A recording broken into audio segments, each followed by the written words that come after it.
Good day, everybody. This is Linda from Purple Rose Digital, and in this video, I'll show you how to make this small size journal with pockets and two hidden paper clips.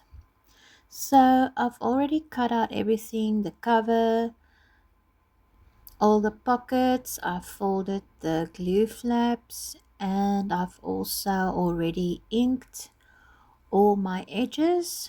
Of course, that is optional. And I've already cut out the pages and inked them. So you'll see the back sides are blank. I'm going to show you my method of gluing them together, but you can, of course, sew in your um, pages if you want to make some signatures and sew them in.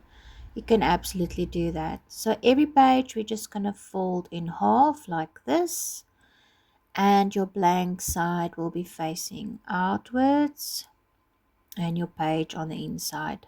So I've already folded all 24 of the pages, and I've put them sort of in an order that I want them to go in. And the idea behind this specific theme with the sort of neutral colors and the floral lace designs is just to give you a nice sort of blank canvas for you to add your own embellishments and decorations and even your own pockets if you want to. Whatever element you want to add, you can do that. So that's why in this kit I didn't include a lot of other things. So this is really your canvas to play with. So for every page, we're going to glue them back to back. I like to start with the last one. I don't know why, it just feels like it works better that way around. And that way I know that my opening is on the right hand side, like a book or a journal would be normally. So you're just going to glue your pages back to back if you're not sewing them in.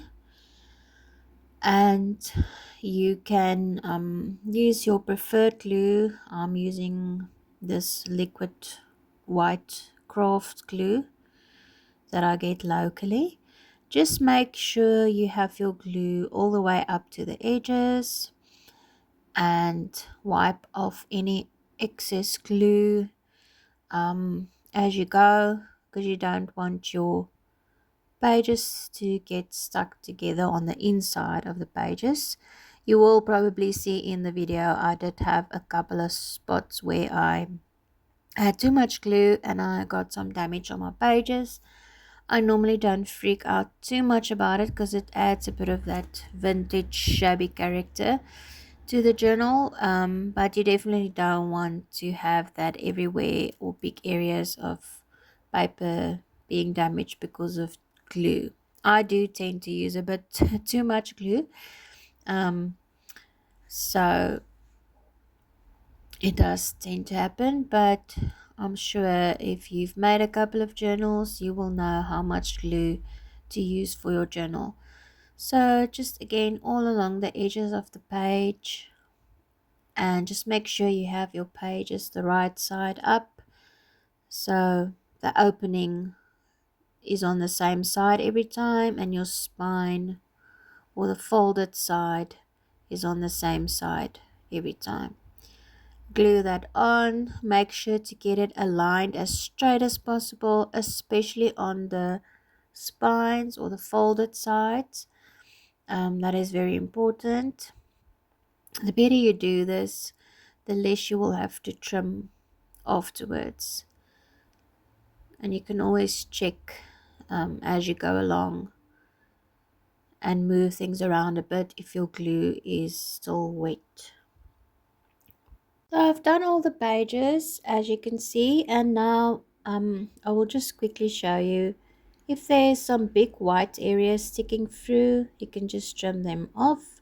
Of course, if you're sewing your pages in, then you won't need to do this, and you will need to print something on the back of your pages or glue something onto the back, because you definitely don't want white pages on a junk journal unless you're going to fully decorate them by gluing stuff on. Then I'm sure the white is okay.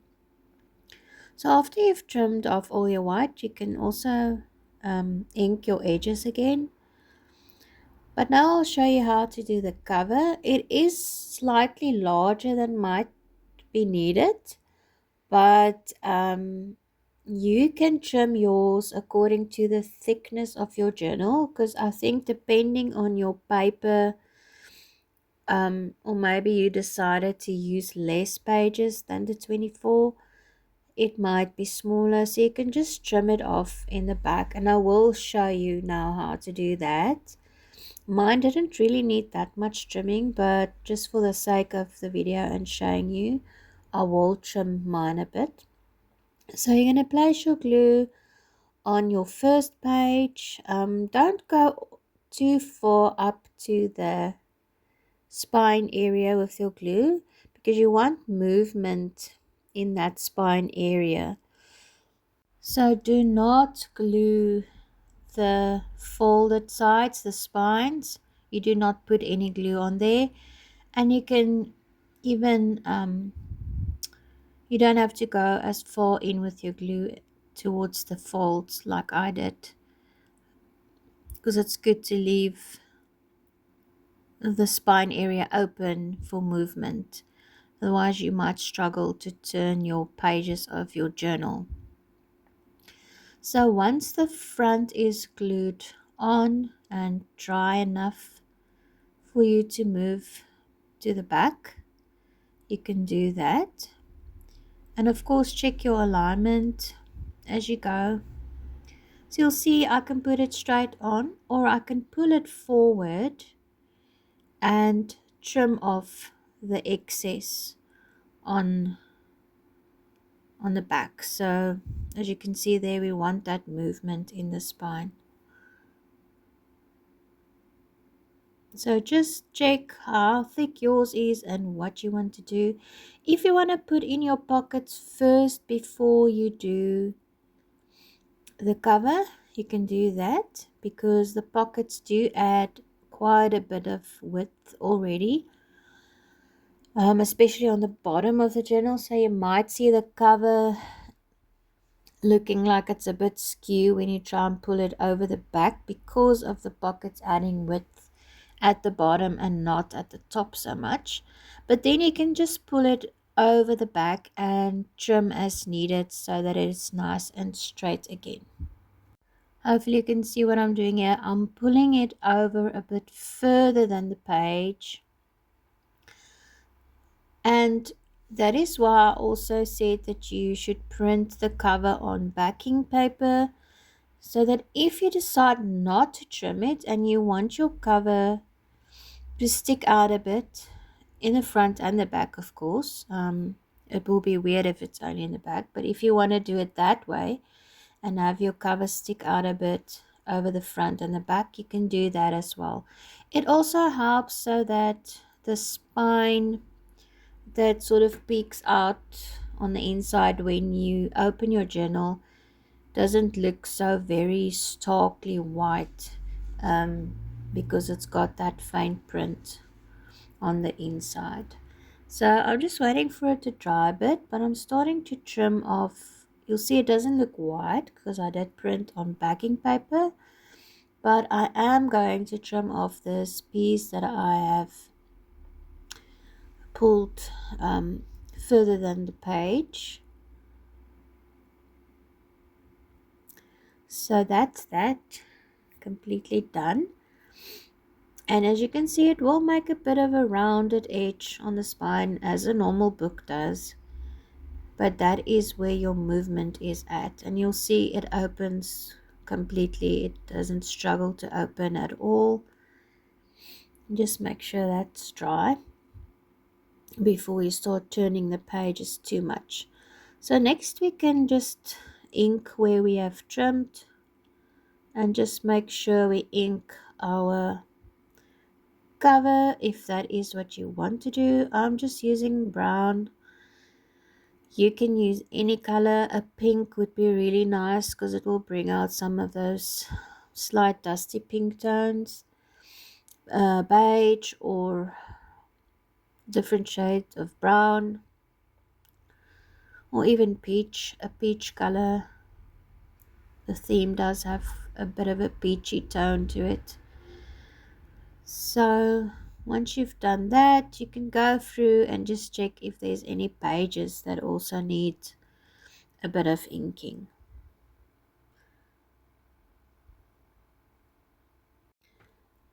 So once all that is done, if you haven't done your pockets yet, you can do that now. I'm just going to show you a few. I think there is 16 pockets, so it's quite a few. I'll show you a few how I did them, but I won't do all of them on the video. So those are your vertical ones that go along the height of the page, and then you have quite a bunch of horizontal pockets, and you also have a few corner pockets. So I'm just going to carry on with the same glue, and I'm going to glue the glue flaps, and I'm going to glue it onto my first page.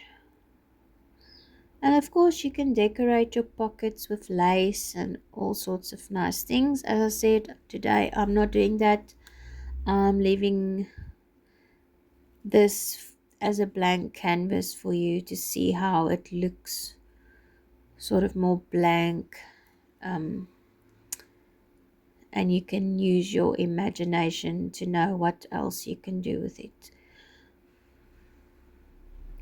So just make sure you don't go over your middle line, the fold there in the middle, because you don't want your journal not to be able to turn and your pockets all scrunch up in the middle. They do fit exactly on the page, so but if you fold the glue flaps correctly and you glue them on correctly, they shouldn't stick out outside of the pages, and they should fit in just nicely, as you can see, inside of the fold of your page. I'm just going to do another one for you.